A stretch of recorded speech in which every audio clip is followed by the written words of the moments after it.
The game doesn't tell you that if you take her, Grant will fuck off. But that's important to know.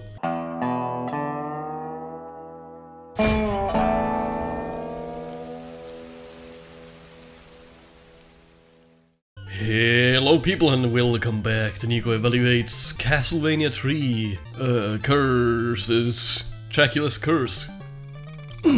Now upon pressing select, we can play as Grant, or if you're British, Grant. Isn't it weird how you start from here, but there's also shit on the left side? But like I said, in the Famicom version, you actually throw the daggers. And you climb the walls. With Grant. I never was a big fan of him. It just isn't really Castlevania-like to me, so I don't use him that much, if ever. Unless I need to climb someplace, but it's not usually the case. I don't really know where I would climb anyway.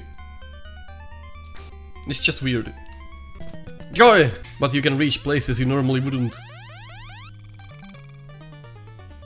Well, maybe we'll use him like once. Sci-fi is so much better. Actually, she's a bit broken. Pretty overpowered in my opinion, at least. Well, it's a fun start to level. Already a roast, because we lost so much health. Already, like one enemy, what the hell is that? Not sure why you have the chicken there. Or pork chop, whatever the fuck it is. Got more of your favorite enemies here. I guess you can use it to die. What the fuck? I've never noticed that. Why is that there? Why have they done that? Okay, that's better. I don't know what the hell that's about.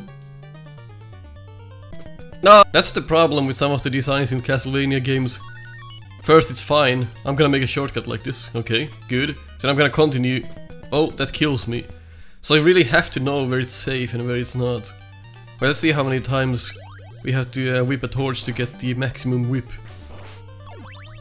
Probably this one. Yep, there we go. But if we wanted to move down in a normal fashion, we could, but why should we? It's just easier to drop down. It's a bit, like, it's more difficult to go down here and use the stairs instead of just dropping down. Granted, you have to know where to do that. There we go. Can I actually get in between these? Oh god! That's fun. Calm smoke! This is the first time I'm mentioning this and I can't believe it. But the jump arc can be a problem sometimes, but I find it's a fun addition to the gameplay style. It works out well. I like it. I like how you can't modify your jump in midair. It's just part of the game. Great, now we can fire two weapons at the same time. One last cog here. It's a fun little puzzle. An action puzzle, as I would call it. Well, if you haven't noticed yet, it's the same level, just going backwards. He's really not that... Like, why would you ever use him? Maybe once or twice in the entire game. That's pretty much it. But the stage is well done, in a way where it works both ways, going forward and backwards. It's really nicely done that way. It's just, I wouldn't recommend coming here unless you want to play every stage. And here you can just drop down and leave. Someone might say, well, it's a bit redundant having to play the same stage over again. But you're getting a character, so it's your own choice. Too bad you don't know about the choice before it's too late. You just pick a stage that seems more fun. In the branching path Crossroads. So you wouldn't know exactly. This is a bit difficult to make. Oh, shit. Oh, that's tight. Not everything works as well when going backwards. I hate how Grant's face is now up there. I hate his face. Sometimes feels like the levels are designed like this just to troll you. Like that trap. Why shouldn't that be possible?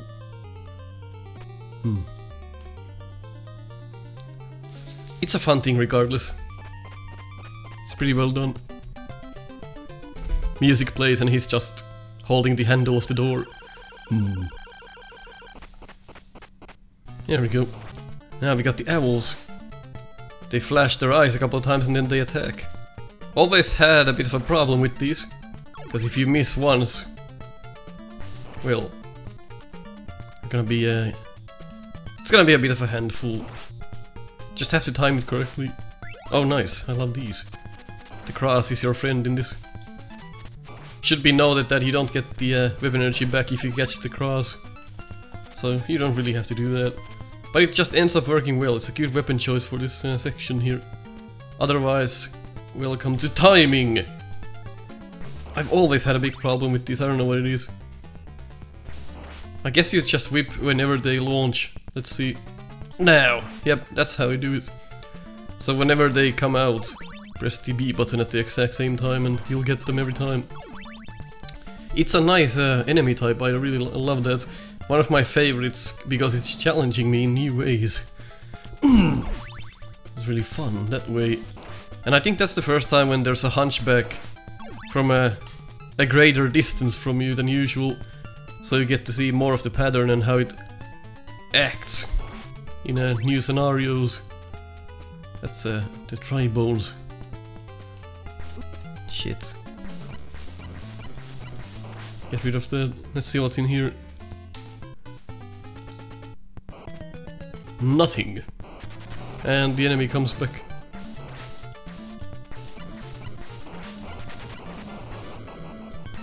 Really like the atmosphere here. Oh boy. Ah, shoot! The atmosphere is fantastic in this game. Have to give it that. And like I've said before, the way Castlevania games mix up enemies with each other in new ways is always refreshing. Makes you feel like you've learned a lot when you played the game. I don't know what all that empty space on the left is. Here's another Crossroads. We'll come back to this at a later time. Let's go up now and we'll go down next time. So when we beat the game, we're gonna check the levels we didn't go into. Right here you can get Cypher, if my memory serves me correctly. An enemy on the first screen attacking you right as the level starts. Not a big fan of that. But that's what we have. Have to live and learn, I suppose. Can't just start the level and go get a glass of water, because the enemy's gonna get you. Not a big fan of that. I don't think enemies should appear on the first screen. That's just my opinion though. These ones always had a bit of a problem trying to dodge these, and the energy didn't get refilled because we didn't get an orb. That's good for consistency's sake. You don't get health back when you beat a level, you get health back when you touch an orb. That's why the orbs are there. I'm gonna stick to the cross. It's a wonderful weapon. Especially in this stage. Not a big fan of the daggers. But again, like I've said a million times, just take your time.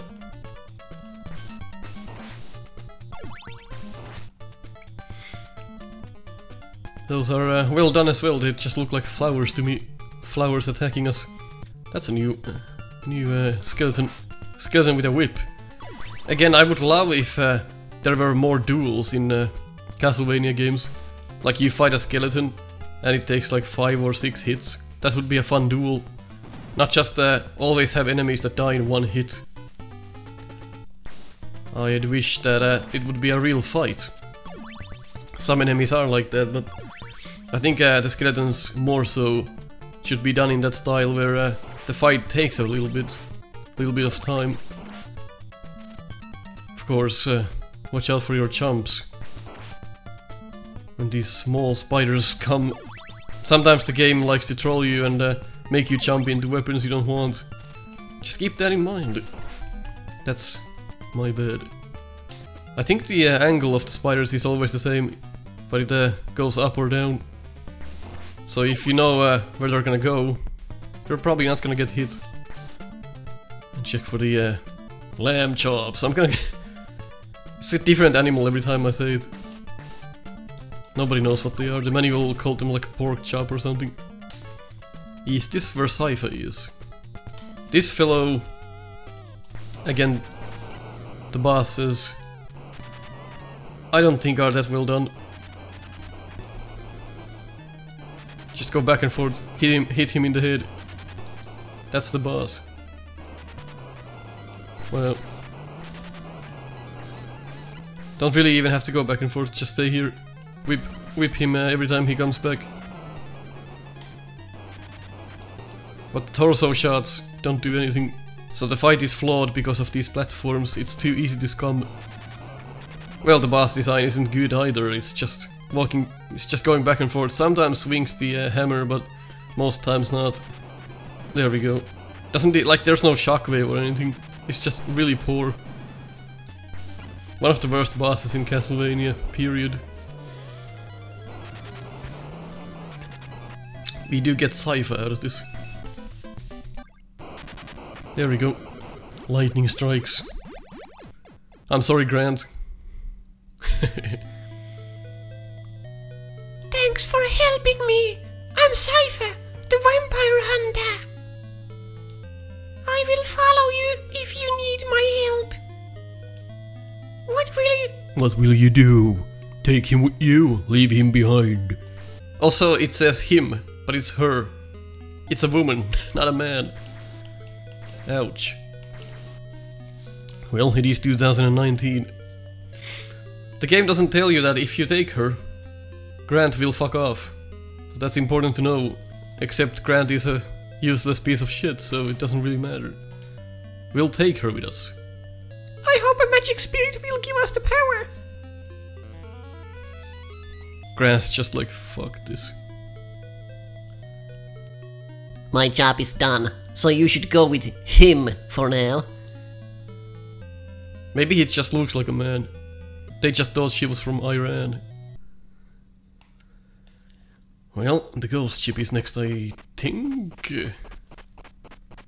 Sypha is a bit overpowered, so I'm not gonna use her that much, but it's a character you can use. Has magic spells and stuff like that.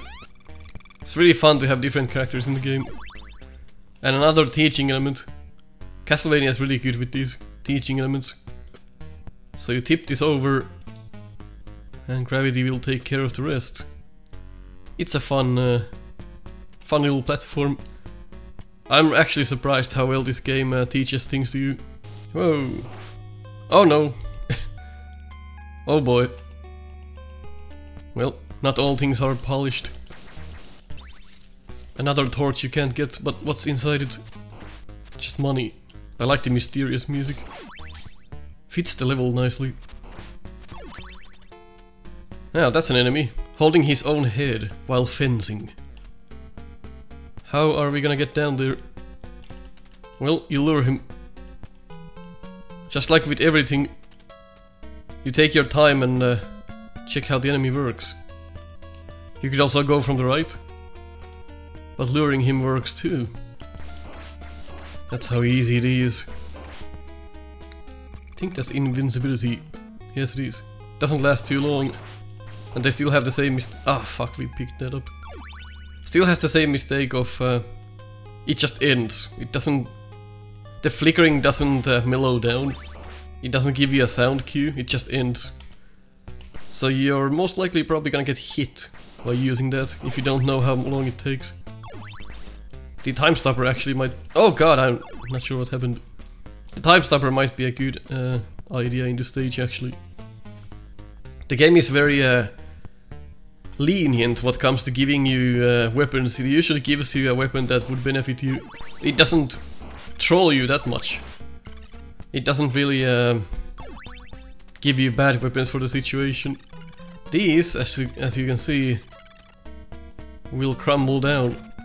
It's a nice way of letting you know by having a different block. Of course, no proper teaching, I meant. This should have been the first time you see them, because you can actually see what they do without dying. But the first ones are over a pit, so bit of a jackass move. But it takes a pretty long time for them to crumble, so makes a sound cue and everything. Not a big deal. Also, we just took the dagger because I wasn't looking. That's my fault. I love those little ghosts. It's like a ghost of a bird. Well done as well. Now the blocks. Oh, those are not the blocks. But they look like... Oh! Doesn't the window still look like the same blocks that crumble down? That fooled me. Because I'm an idiot. Another spot where you have to blur the enemy a little bit. The music could have more upbeat tones in it, but it just ends up working pretty fine. Uh-oh. Take your time, relax. There we go. Whenever you rush into things and you lose it, that's really when shit hits the fan. If you take damage here and there, it doesn't really matter. Just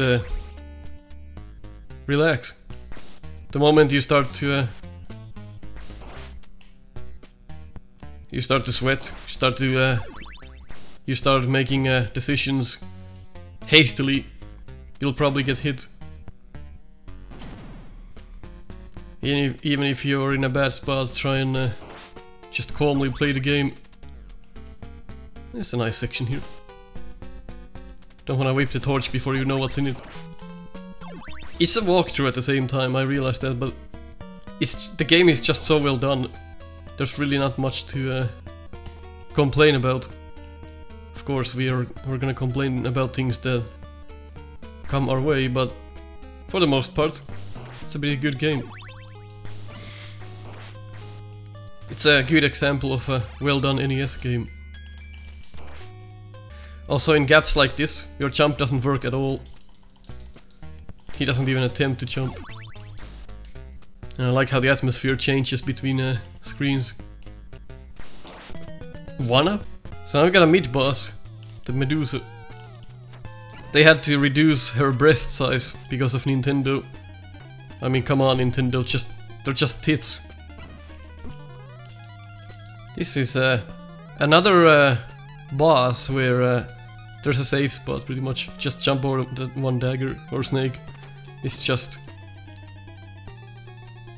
The bosses are just very lousy. It's just not good. If and when you do have enough hearts, which is every time, unless you die, I think you lose your hearts. Now we have 5. Yeah. If you die, that's a bit of a problem, but it doesn't put you at the boss, so you can stack up again. So just don't die. You can of course go next to her and just damage race it again if you're at full health. Uh-oh. Durk! Yeah. She screams like a man. Now we have 1 health left. After saying the bosses are useless. But they are. It's just not how to design bosses well. Wow, the hitbox sucked. The sword doesn't extend quite as far as I thought. Or quite as far as it looks. But once again, having 1 health is no problem if you just inspect your surroundings. Check how the enemies work. It's kinda like Mega Man in that sense. What is in here? Nothing. I would love to exchange the dagger to something else. Now, here's your test. You know how this works now, so let's put the player to the fucking test. That worked out fine. Torches after jumps, I find you should not whip them as you jump, because that way you usually just get a bad item you don't want. Just back up a little bit. I don't think it comes back. Yeah, it's off screen, doesn't come back.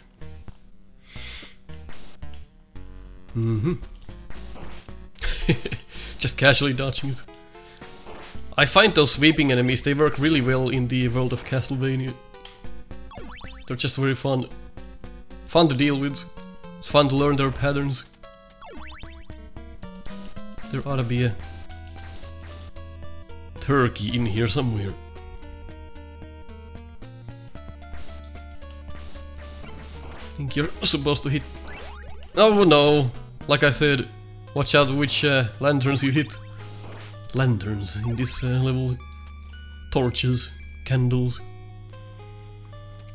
Here's your boss. And a bit of a problem having 1 health, but I don't think it's that much of a problem. It's a boss after all. You should not get hit.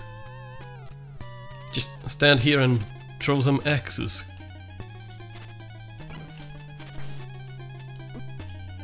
Well, or just get close. Hit them every time the little things come out. Okay, that's a problem. Ah! That's a good checkpoint. Immediately get hit by a crow. Well, maybe 1 hit point wasn't enough. I'll give you that. It was not enough for that boss. But I'm also surprised there was no turkey here. Ah! See? I start to lose it. I wanna get back to the boss as quickly as I can. The axe from here.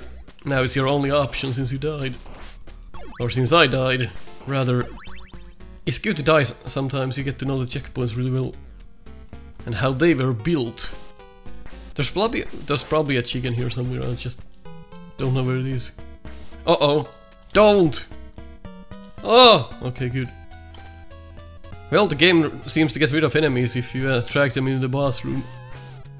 Another good check that we did.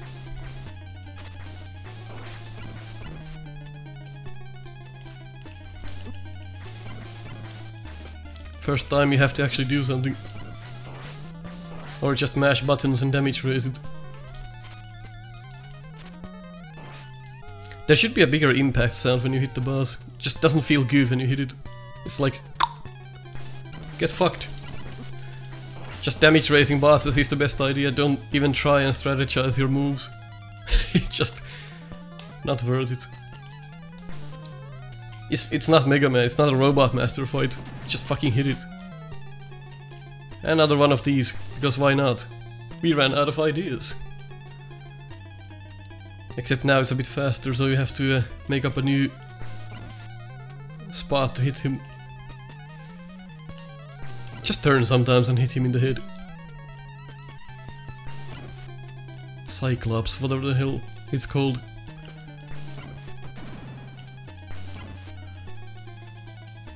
Sometimes you want a damage boost, other times... Well, maybe you have some strategy, but the boss itself is just so poorly done. Walks back and forth and... yeah. Not really a fun time.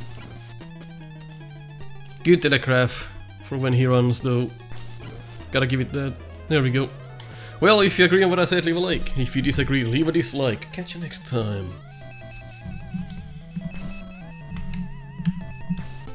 And there we go.